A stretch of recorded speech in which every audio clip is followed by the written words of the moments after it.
రాష్ట్ర ప్రభుత్వంపై కేంద్ర మంత్రి బండి సంజయ్ కీలక ఆరోపణలు చేశారు. కేంద్ర ప్రభుత్వం గ్రామ పంచాయతీల అభివృద్ధి కోసం విడుదల చేస్తున్న నిధులను కాంగ్రెస్ దారి మరలిస్తోందని ఆరోపించారు.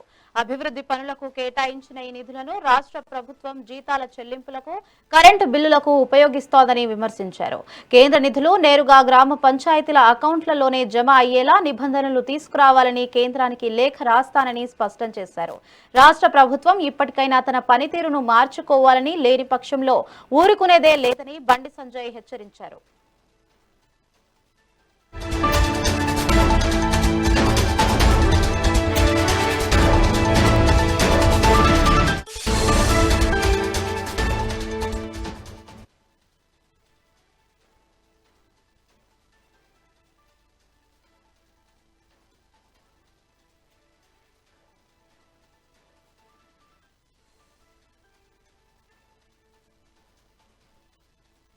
అమృత్ నిధులు కేంద్ర ప్రభుత్వం యొక్క అమృత్ నిధులతోని సిరిసిల్ల మున్సిపల్ పరిధిలో కార్గిల్ లేక్ పనుల ప్రారంభోత్సవాన్ని ఈరోజు చేయడం జరిగింది.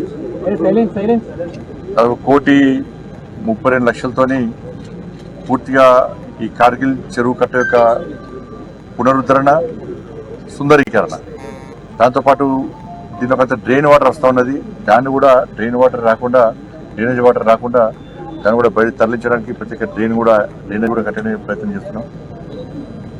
ఈ ప్రాంతాన్ని సుందరంగా తీర్చిదిద్దడం,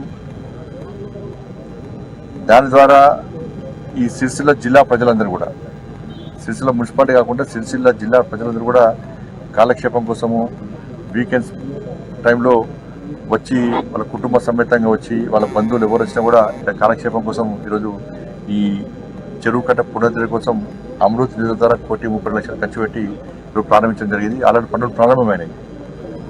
ఇన్ టైంలో కూడా పూర్తి చేయాలి, క్వాలిటీగా పనులు చేయాలని చెప్పి సంబంధిత అధికారం కూడా కోరడం జరిగింది. ఎందుకంటే కేంద్రం అమృత్ నిధులు ఇచ్చింది. ఇవాళ ఈ ప్రాంతంలో అమృత్ టైం ప్రకారం ఖర్చు చేసే ప్రయత్నం చేస్తలేదు. దీని ద్వారా నిధులు తిరిగి వాపసు అయ్యే ప్రమాదం ఏర్పడ్డది. అందుకే ఇప్పుడు కాంట్రాక్టర్ గారిని పిలిచి చెప్పడం జరిగింది, ఇన్ టైంలో కూడా పనులు పూర్తి చేయాలి. వీళ్ళు ఏం చేస్తున్నారంటే తెలంగాణ మొత్తం ఒక్కలే గుర్తుపడతారు, ఏదో రాజకీయ నాయకులు పట్టుకుంటారు. అధికారంలో ఏ పార్టీ ఉంటే పార్టీ వాళ్ళ బంధువులకు దగ్గరలకు తీసుకుంటారు. తెలంగాణ మొత్తం ఒక్కడే కాంట్రాక్టర్ పడతాడు. ఈడ ఇంత బురం పోస్తాడు, ఒకరు కంకర పోస్తాడు, ఒకరు ఇసుక పోస్తారు, ఒకరు స్టీల్ వేస్తాడు, బిల్లు ఎత్తుకుంటారు. పనులు అయితే అంటే ఎక్కడ పనులు ఒక్కరికే మొత్తం ఇస్తే ఇదే పరిస్థితి. ఇంకొని రానియారు, కొన్ని టెండర్ ఇస్తారని బెదిరిస్తారు.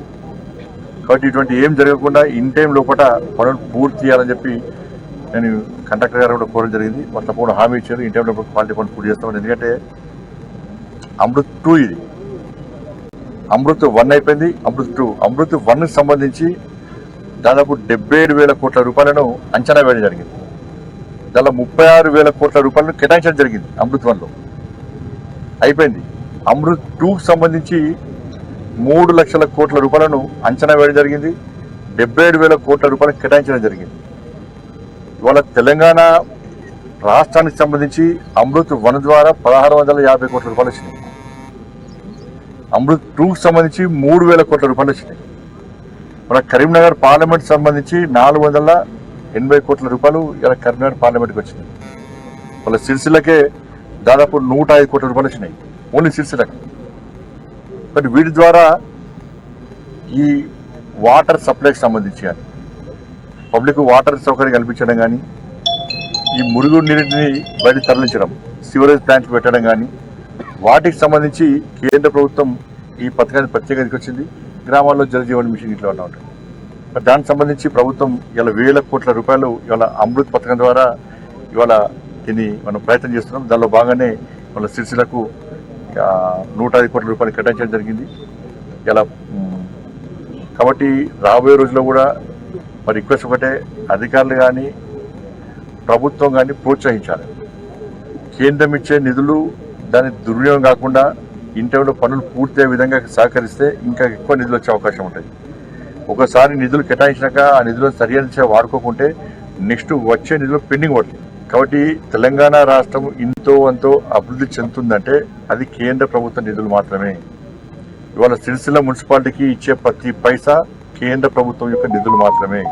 గతంలో కానీ ఇప్పుడు కానీ గ్రామాలకు నిధులు ఇస్తున్నామంటే అవి కేంద్ర ప్రభుత్వ నిధులు మాత్రమే. అమృత్ నిధులు కేంద్ర ప్రభుత్వం యొక్క అమృత్ నిధులతోని